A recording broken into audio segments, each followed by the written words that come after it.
नमस्कार, स्वागत है आप सभी का देश देशांतर के आज के अंक में। मैं हूं आपके साथ अमृता चौरसिया।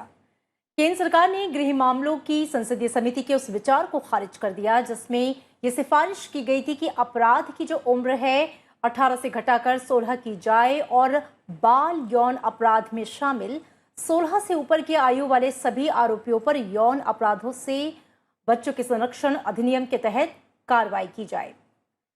राष्ट्रीय अपराध रिकॉर्ड ब्यूरो के अनुसार भारत में 2019 में हर 8 घंटों में एक नाबालिग को किसी महिला या लड़की के साथ बलात्कार करने के आरोप में पकड़ा गया, जबकि नाबालिगों द्वारा किए जाने वाले जो दूसरे अपराध हैं वो इससे ज्यादा ही, इसके अलावा भी हैं।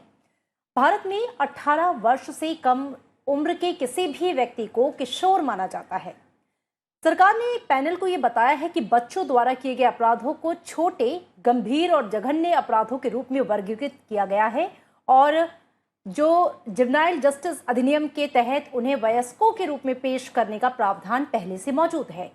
किशोर न्याय अधिनियम 2015 में उन मामलों पर निर्णय लेने की प्रक्रिया भी शामिल करता है जहां 16 वर्ष से अधिक उम्र के बच्चों पर जघन्य अपराध करने का आरोप लगाया जाता है। संयुक्त राष्ट्र की बाल अधिकारों पर बनी कन्वेंशन ये कहती है कि 18 साल की उम्र से कम के किशोरों को नाबालिग ही माना जाए। भारत ने इस पर हस्ताक्षर भी किए हैं। कन्वेंशन ये भी कहती है कि ऐसे बाल अपराधियों को वयस्कों से अलग समझा जाए और समाज में उनके पुनर्वास के लिए सरकारें हर उचित कदम उठाएं। अब ऐसे में नाबालिग अपराधी की उम्र क्या हो, इसे लेकर तमाम तरह के मत जो हैं वो सामने आते रहते हैं। इस समय जो सवाल है वो यही महत्वपूर्ण है कि जो संसदीय समिति की पैनल की जो रिपोर्ट थी, उसकी जो सिफारिश थी, सरकार ने जिसे खारिज किया है, उसके पीछे के तर्क वितर्क क्या हैं और दरअसल जो नाबालिग अपराधी है उसकी उम्र की सीमा को लेकर हमेशा से चर्चा की जाती रही है। इसके क्या क्या आयाम हैं, तमाम विषयों पर इससे जुड़े हुए अहम बिंदुओं पर हम बातचीत करेंगे। मेरे साथ दो बेहद खास मेहमान जुड़े हैं। शंकर अग्रवाल हैं, आप फॉर्मर सेक्रेटरी हैं ministry of women and child development. स्वागत है सर आपका। साथ ही चारू प्रज्ञा हैं, आप एडवोकेट हैं सुप्रीम कोर्ट। आप दोनों का स्वागत। शंकर जी, सबसे पहले चर्चा की शुरुआत मैं आपसे करना चाहूंगी और संसदीय समिति की जो सिफारिश थी उस पर सबसे पहले मैं आपकी टिप्पणी चाहूंगी जिसे सरकार ने खारिज किया। Ma'am, thank you very much for inviting me. जहाँ तक जुवेनाइल जस्टिस एक्ट जो 2015 में अमेंडमेंट आया, ये जिस समय मैं सेक्रेटरी था, हम लोगों ने ही इसको इनिशिएट किया था। आइडिया ये था कि बहुत सारे सो कॉल्ड बच्चे वो बहुत ज़्यादा हीनियस क्राइम करते हैं और उनके खिलाफ कोई एक्शन नहीं हुआ था। और उसका बैकग्राउंड ये था कि हिंदुस्तान में क्योंकि बर्थ एंड डेथ का जो रजिस्ट्रेशन है उसका सिस्टम और उसका जो प्रोसेस है बहुत डिफेक्टिव है। गांव में आप बहुत सारे ऐसे लोग पाएंगे जो 20 साल, 21 साल, 22 साल के हैं, लेकिन कोई सर्टिफिकेट के माध्यम से वो अपने आप को नाबालिग मानते हैं या 18 साल से कम की उम्र का दिखाते हैं। तो क्या किया जाए, इसीलिए सोचा गया कि अगर हम एक बीच में एक कैटेगरी बना दें 16 से 18 साल की, एंड हाउ अगर डॉक्यूमेंट्री एविडेंस ऐसी है कि उनको नाबालिग माना जाएगा, लेकिन अगर उन्होंने हिनेस कोई क्राइम कर दिया है, कोई बहुत जघन्य अपराध कर दिया है, तो एक बोर्ड में जाएगा। Board will exercise its mind, will give its recommendation, accordingly action will be taken. ये इसलिए क्या था क्योंकि we had to draw a very fine balance between जो नाबालिग कहलाते हैं और जो बालिग कहलाते हैं। हम उसकी सीमा कहाँ 18 रखें, 20 रखें, 16 रखें, ये एक आर्बिट्रेरी काइंड ऑफ लाइन है। लेकिन बहुत सारे स्टडी के बाद ये सोचा गया कि 18 साल एक ठीक होगा। लेकिन चूंकि जैसे मैंने बताया कि जिस तरह की सामाजिक परिस्थितियां हैं हिंदुस्तान में, उसको देखते हुए 16 से 18 वर्ष के बीच की एक नई कैटेगरी बनाई गई। जो संसदीय समिति ने ये कहा है कि ना, जितने भी बच्चे हैं उनको 16 साल से नीचे अगर है तो नाबालिग माना जाएगा, और 16 से 18 के बीच में किसी ने भी क्राइम किया है तो वो जघन्य, वो उसको क्रिमिनल माना जाएगा। ये मेरे ख्याल से it will rather harsh for the children. And as you have said कि यूनाइटेड नेशन ने भी ये कहा है कि 18 साल से कम उम्र के बच्चों को नाबालिग माना जाए, and we are signatory to that decision, that convention. तो under the circumstances I think कि जो समिति ने बात कही है वो शायद बहुत I would say that may not be very prudent. ठीक है, आप कह रहे हैं ये थोड़ी हार्श है। चारू प्रज्ञा चर्चा में मैं आपको शामिल करना चाहूंगी और ये एक बड़ी चर्चा का विषय रहा है। हम देख रहे हैं कि नाबालिगों की उम्र को लेकर अपराध के सिलसिले में कि दरअसल उम्र क्या निर्धारित की जानी चाहिए, क्योंकि जो अपराध ब्यूरो के आंकड़े हैं वो भी इसकी गवाही दे रही हैं, जिसका जिक्र पैनल ने अपनी रिपोर्ट में भी किया है, अपनी सिफारिशों में भी किया है कि बहुत ही सारी जघन्य अपराध है जिसमें नाबालिग अपराधियों की संख्या जो है वो बढ़ती जा रही है। क्या लेकिन इसी को सिर्फ एक आधार बनाया जा सकता है उन सिफारिशों को मानने के लिए जो पैनल ने रिकमेंड की हैं, और सरकार ने जिन आधार पर इसे खारिज किया है, मैं चाहूंगी आप उसके पक्ष को हमारे दर्शकों को समझाएं। अमृता जी, मैं कुछ बातें जब मुझे विषय मिला आज के कॉन्वर्सेशन का तो सोच रही थी, और इसमें कुछ चीजें ऐसी भी होंगी जो अनपॉपुलर ओपिनियन हो सकती हैं, लेकिन हमें एक चीज ख्याल में रखनी है, जिस तरीके से समय बदल रहा है इसी तरीके से वक्त के साथ हमारे कानून को भी बदलना पड़ेगा, क्योंकि आजकल हमारे बच्चों का मानसिक विकास पहले के बच्चों के मुकाबले में ज्यादा जल्दी होने लग गया है, और ये साइंटिफिकली प्रूव्ड है, ये हमारे स्कूल के करिकुलम के हिसाब से भी प्रूव्ड है, और हम खुद भी देखते हैं हमारे घर में जो बच्चे हैं, चाहे वो माता पिता के रूप में हम देखें या बड़े भाई बहनों के रूप में हम देखें, हम ये देखते हैं कि आजकल बच्चों का जो मानसिक विकास है वो पहले के कंपैरिजन में ज्यादा जल्दी होता है। तो अगर हम समय समय पर अपने कानून को नहीं बदलेंगे, हम नहीं अपडेट करेंगे, तो हम हमारे देश में सुरक्षा की स्थिति को लंबे टाइम तक मेंटेन नहीं कर पाएंगे।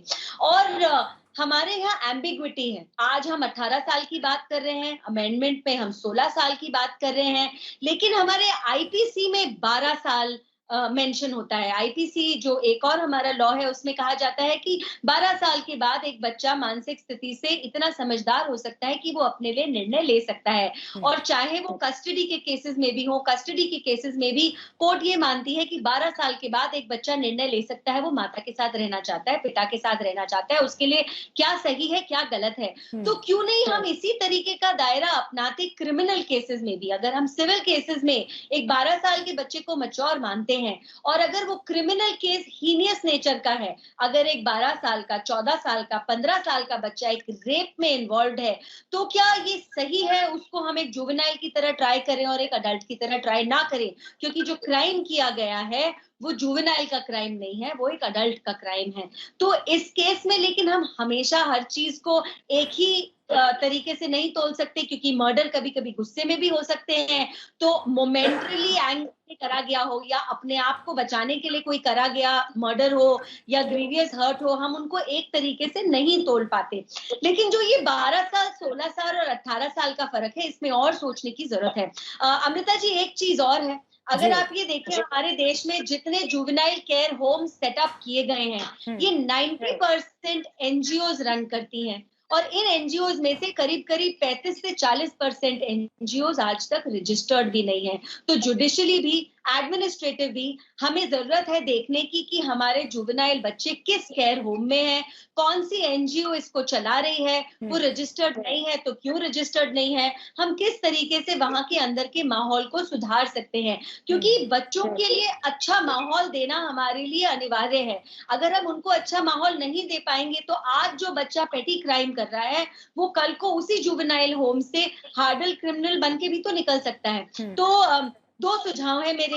एक तो हमारे सरकार को इस बारे में सोचना चाहिए कि सेग्रीगेट करा जाए, जो जुवेनाइल क्रिमिनल्स हैं, जो पेटी क्राइम्स में हैं, और जो जुवेनाइल क्रिमिनल्स हैं जो और सीरियस या हीनियस ऑफेंसेस में हैं, उनको अलग अलग रखा जाए, उनकी अलग तरीके से काउंसलिंग करी जाए, उनकी मानसिक स्थिति को देखते हुए उनकी स्किलिंग करी जाए। क्योंकि जब एक बच्चा एक जुवेनाइल होम में रहता है, उसको सिंपल रोज की पढ़ाई लिखाई करना या थोड़े बहुत काम बता देना सफिशिएंट नहीं है। हर बच्चा जो एक केयर होम में जाए वो एक स्किल सीख कर अगर बाहर आए, तो ऐसी मेरी विनती सरकार से भी रहेगी, और इसको हम बाद में और तरीके से उठा सकते हैं। जितने केस होते हैं अगेंस्ट जुवेनाइल्स, अगेंस्ट माइनर्स, उतने ही केस माइनर्स करते हैं, उतने ही केस माइनरों के द्वारा करे गए होते हैं। तो हमें एक तरफ तो सुरक्षा देनी है उन लोगों को जिनको हमें अडॉप्शन के सिस्टम में इंक्लूड करना है, जिनके अगेंस्ट क्राइम हो रहे हैं और हमको उनका बचाव करना है, पर उसी समय पर हमें इन लोगों को भी या तो वापस से सोसाइटी में लाने के लिए तैयारी करनी है, या इनकी काउंसलिंग करनी है, इनकी पढ़ाई करनी है। और अगर हमें ऐसा लगता है नेचर ऑफ क्राइम, उसकी जो सोच है वो अडल्ट ठीक है, तो क्यों ना ये ट्रायल की उम्र और घटा दी जाए। इसीलिए मैं आपको बोल रही थी, हो सकता है मेरा ओपिनियन थोड़ा अनपॉपुलर हो, लेकिन मैं ये मानती हूँ कि अगर अडल्ट क्राइम करा गया है तो अडल्ट तरीके से ट्रायल भी करा जाना चाहिए। ठीक है, शंकर अग्रवाल जी, बेहद महत्वपूर्ण बात उठाई है चारू जी ने कि अगर अडल्ट क्राइम किया गया है तो उस पर जो सज़ा है या जो उसके साथ कोर्ट का रवैया है या जो कानून की प्रक्रिया है वो उसी हिसाब से चलनी चाहिए। और एक बात जो और वो कह रही थी कि जो सिविल में प्रावधान है कि 12 से ऊपर के परिपक्व मान लिया जाता है, उसे हमें क्रिमिनल प्रोसीजर में भी लागू किया जाना चाहिए। मुझे लगता है बड़ा संवेदनशील मसला है ये, पर आप इस पे क्या मत रखते हैं? पहली चीज तो Namrata ji, adult crime is a crime. Adult और उसके भी हम लोग बात नहीं करें। पहले तो आपको इस परिदृश्य में ये देखना पड़ेगा, जो सो कॉल्ड हम लोग क्राइम बोलते हैं और बहुत सारे टाइम पे एफआईआर हो जाती है against people below 18 years of age. आप उसको जरा ये चेक करके देखिए कि कितने लोगों का कन्विक्शन हुआ। इस देश में प्रथा क्या है कि कहीं कुछ हुआ, पूरे परिवार को एफआईआर में उसके अंदर रोप इन कर दिया जाता है, जिसके अंदर बच्चे भी आ जाते हैं।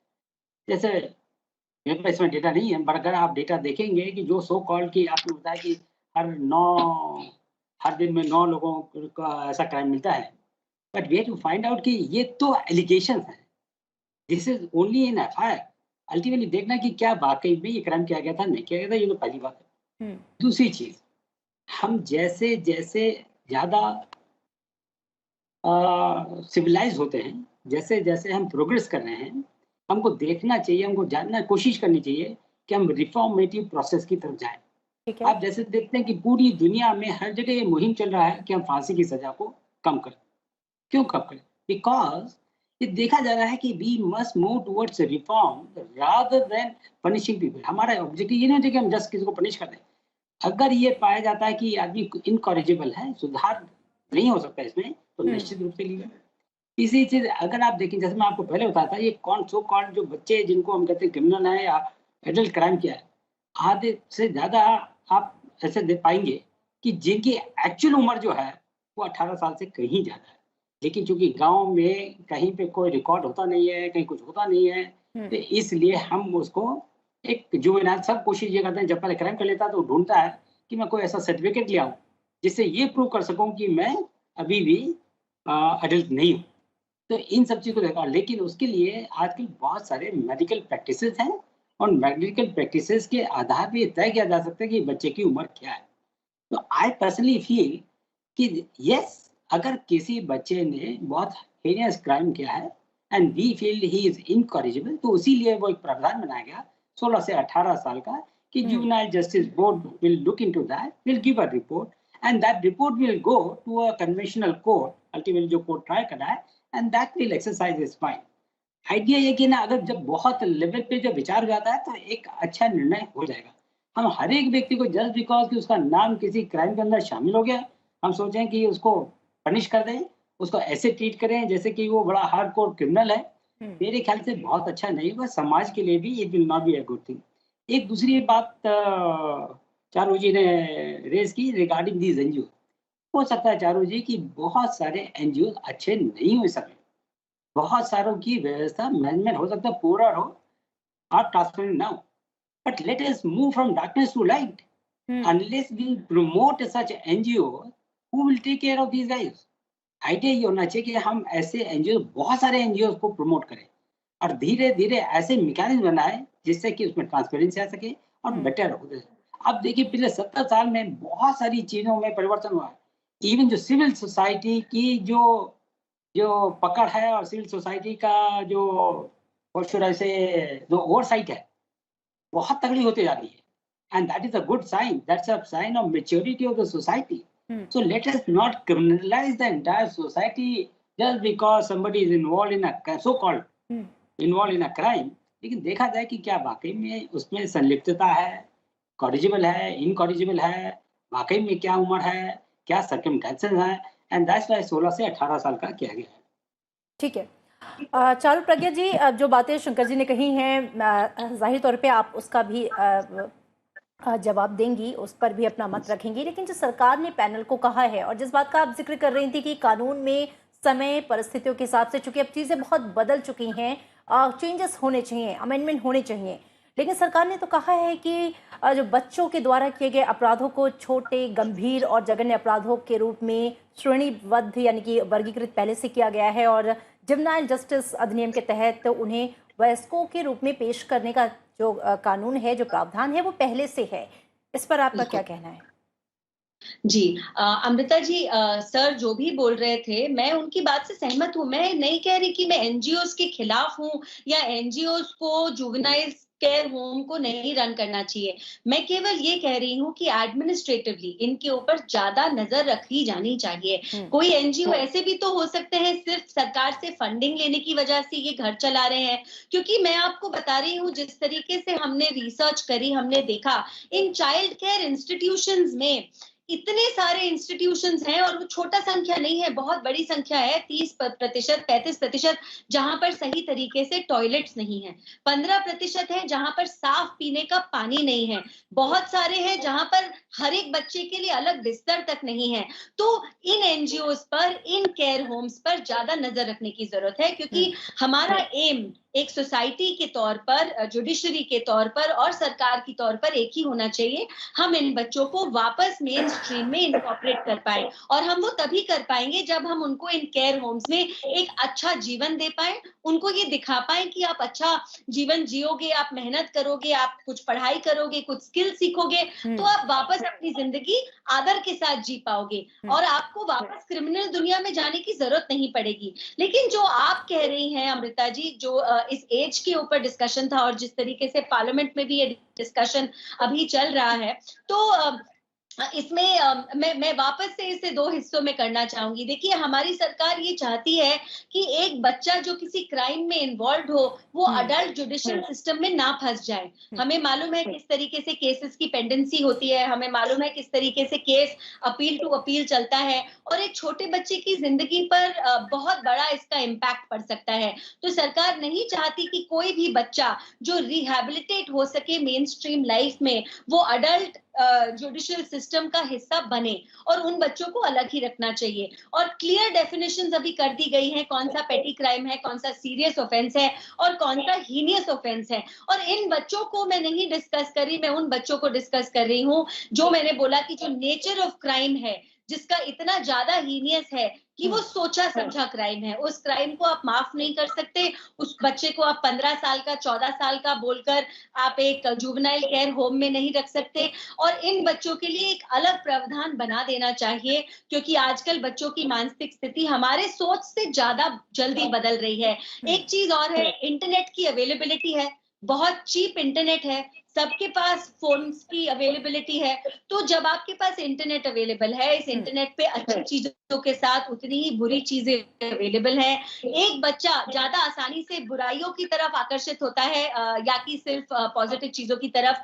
तो हमें इसी हिसाब से अपने सिस्टम को भी अडेप्ट करते रहना चाहिए, हमें इस सिस्टम को बदलते रहना चाहिए और लगातार हमें चीजों पे नजर रखनी चाहिए। अडॉप्शन के लिए भी हमारे जो नया एक्ट अभी आया है, जो अमेंडमेंट्स आए हैं, इसमें अडॉप्शन के लिए भी नए प्रावधान दिए गए हैं और एक ऐसा सिस्टम बनाया गया है कि अडॉप्शन के केसेस जो अब तक पेंडिंग रहते थे, क्योंकि अडॉप्शन के बहुत ज्यादा केसेस पेंडिंग थे। अगर मैं 2018-19 के आंकड़ों की बात करूं, करीब 650 केसेस हमारे कोर्ट में पेंडिंग थे जो अडॉप्शन के मामले थे।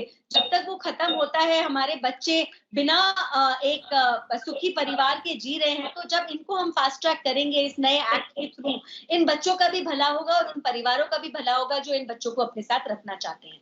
ठीक है शंकर अग्रवाल जी, एनसीआरबी के जो आंकड़े हैं, जो अपराध रिकॉर्ड ब्यूरो का जो डेटा है, वो ये कह रहा है कि पिछले कुछ सालों में जो किशोर हैं हमारे, 18 साल से कम उम्र के जो बच्चे हैं, भले वो 16 से 18 के बीच के भी हों, उनमें अपराध करने की जो प्रवृत्ति है वो बढ़ रही है।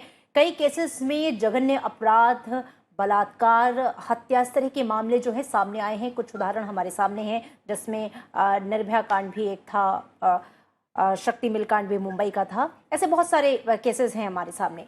तो ऐसे में जो इस समय मौजूदा कानून है और उसमें जघन्य अपराध को लेकर जो नाबालिग को पनिशमेंट देने की या उस पर जो प्रक्रिया चलाने की व्यवस्था की गई है, उसे आप सफिशिएंट मानते हैं या आपको लगता है कि उसमें किसी तरह के चेंज की या अमेंडमेंट की जरूरत है? अमृता जी, जो अभी कानून है, क्योंकि अभी अभी बने हैं, 2015 में अमेंडमेंट आया, अभी बहुत ज्यादा केसेस में इसको यूज भी नहीं किया गया। आई पर्सनली फील कि अभी कोई ऐसी आवश्यकता नहीं है कि जिसमें हम ये जो आयु की सीमा है 18 साल से इसको 16 साल किया जाए। वैसे भी मैं बताया 16 से 18 साल के केसेस अगर किसी ने हेनियस क्राइम किया तो वो जुवेनाइल जस्टिस बोर्ड के सामने जाएंगे। दूसरी तरफ चाहे ये आंकड़े हमारे जरूर कहते हैं कि हमारा क्राइम बढ़ा, तो क्राइम बढ़ने के दो कारण है प्राइमरी। एक कारण तो ये है कि पहले कोई एफआईआर लॉन्च आसानी से कोई करता ही नहीं था। आप कितनी कोशिश करिए, अभी भी अगर आप पुलिस स्टेशन में जाएं बहुत मुश्किल से आपकी एफआईआर जाके लॉन्च होती है। अब लेकिन as compare to the earlier time बहुत ज्यादा एफआईआर लॉन्च होने लगे, तो एक लोग केसेस इसलिए बढ़ जाते हैं। अवेयरनेस हो गई है लोगों में। पहले लड़कियां अगर कोई उसका रेप या मोलेस्टेशन होता था, कोई ज्यादा नहीं था, कोई उस तरह के केसेस करते ही नहीं थे। Number two, there is no doubt because of, जैसे अभी चारू जी ने कहा, because of internet, because of television, OTT, इन सब की वजह से क्राइम के प्रति थोड़ा झुकाव हो गया है लोगों का, बच्चों का भी हो सकता है उसमें।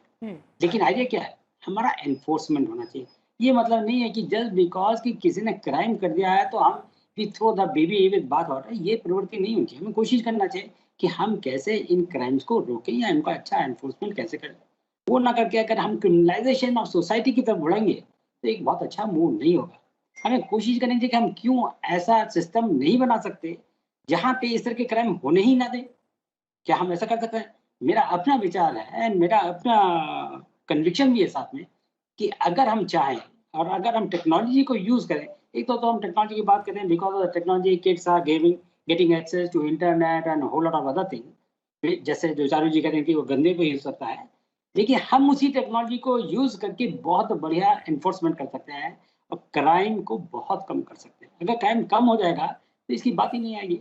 हमें भी मस्ट, मैं I always believe that we should move from darkness to light rather than कि हम सबको लपेट दें, क्राइम में कर दें, बाद में 10-20 साल के बाद वो छूटेगा, पता चला कि साहब तो क्राइम ही नहीं किया। That should not be the intention. Intention should be एक सिस्टम ऐसा हो कि जो बड़ा एक्सपीडिशियसली उसको न्याय दिला सके। अगर बाकी में क्राइम हुआ है तो वो कह सके कि ये क्राइम किया है और इसने क्राइम किया है। जी। 8-10 साल लग जाते हैं कुछ में। सेकेंडली हम ये भी कोशिश करें, तो ये तो क्या जुडिशियल रिफॉर्म, दूसरी तरफ ये रिफॉर्म है जो एनफोर्समेंट का रिफॉर्म, कि हम कैसे कोशिश करें जिससे सभी लोगों को, खासकर वल्नरेबल सेक्शन को, चिल्ड्रन को, विमेन को, उनको हम प्रोटेक्शन दे सकें और उनको खिलाफ क्राइम आसानी से ना हो सके। एंड थर्ड है जो चारू जी ने कहा, आई एंटायरली एग्री विद हर कि जो हमारे एनजीओज हैं, जो हमारे केयर सेंटर्स हैं, केयर होम्स हैं, ही गॉट टू इम्प्रूव। मतलब आप उसको देखेंगे तो आपको रोना आने लग जाएगा। Some of the centres are so bad.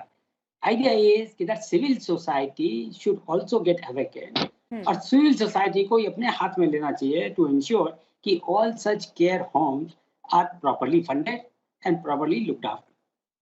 ठीक है, ठीक है। तो आप एक सिस्टम डेवलप करने की बात कर रहे हैं, जो कि ज़रूरत भी है। चारू, चूँकि वक्त की कमी है, चर्चा को आगे नहीं बढ़ाया जा सकता। मैं चाहूँगी एक क्लोजिंग कमेंट करें आप इस टॉपिक को लेकर। अमृता जी, हमारे लिए, हमारी सोसाइटी के लिए, हमारी सरकार के लिए गर्व की बात है कि अब इस तरीके के टॉपिक्स और ज्यादा डिस्कस हो रहे हैं। हमारी सरकार प्रतिबद्ध है कि उन सारे लॉज को अपडेट किया जाए जो काफी समय से अपडेटेड नहीं थे, और इस अमेंडमेंट के बाद हम एक कदम और करीब आ जाएंगे एक उस सोसाइटी के जहां पर बच्चों को सुरक्षा भी दी जाए और जिनको सजा देने की जरूरत है उनको सही तरीके से सजा भी दी जाए। बिल्कुल, बिल्कुल। बहुत शुक्रिया आप दोनों खास मेहमानों का, शंकर अग्रवाल और चारू प्रज्ञा, हमें वक्त देने के लिए और इतनी सार्थक चर्चा के लिए आप दोनों का शुक्रिया। तो बहुत ज़रूरी है कि सबसे पहले तो ऐसी सोसाइटी, ऐसा माहौल डेवलप किया जाए कि किशोरों में बढ़ती या आपराधिक प्रवृत्ति कम हो। और जाहिर तौर पे, जैसा कि हमारे गेस्ट ने भी कहा, कि जो जघन्य अपराध हैं और जैसा कि सरकार ने भी पैनल को अपनी जवाब में कहा है कि वो अपराधों के प्रकार या उसके इंटेंसिटी के आधार पर उसका वर्गीकरण किया गया है और जिसे अपराध मिलना है खासकर जघन्य मामलों में उसे अपराध दिया जाए। फिलहाल आज देश देशांतर के आज के अंक में इतना ही। दीजिए इजाजत। नमस्कार।